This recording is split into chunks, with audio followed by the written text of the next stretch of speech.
2022 চনৰ 15 আগষ্টত মই ৰাষ্ট্ৰীয় পতাকা উত্তোলন কৰি আমি সকলোৱে শপত লৈছিলোঁ যে অসমত আমি বাল্য বিবাহৰ এই দুৰ্ভাগ্যৰ পৰা অসমৰ ছাত্ৰী সমাজক অসমৰ ছোৱালীসকলক আমি মুক্ত কৰিম। সেই বছৰতে 5000 ব্যক্তিক আমি গ্ৰেপ্তাৰ কৰিছিলোঁ।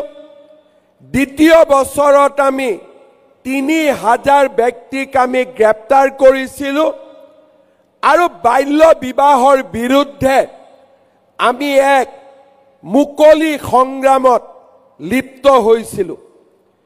বহুত পিতৃ মাতৃয়ে সেই সময়ত মোক কৈছিলে যে আমি ছোৱালীক বিয়া দিব নোখোজো, কিন্তু আৰ্থিক দুৰৱস্থাই আমাক বাধ্য কৰে।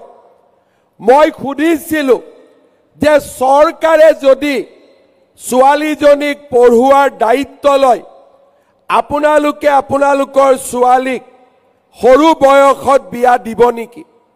তেওঁলোকে মোক কৈছিলে যে চৰকাৰে যদি ছোৱালীজনীক পঢ়ুৱাৰ দায়িত্ব লয়, নিশ্চিতভাৱে মই মোৰ কন্যা সন্তানটিক কম বয়সতে বিয়া নিদিওঁ, কাৰণ তাইক ময়ো মৰম কৰোঁ।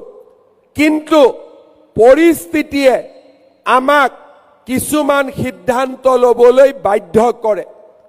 আমি অসমৰ ছাত্ৰী সমাজক এক নতুন দিগন্তলৈ লৈ যোৱাৰ আমি সাৰথি হিচাপে থিয় দিব বিচাৰোঁ।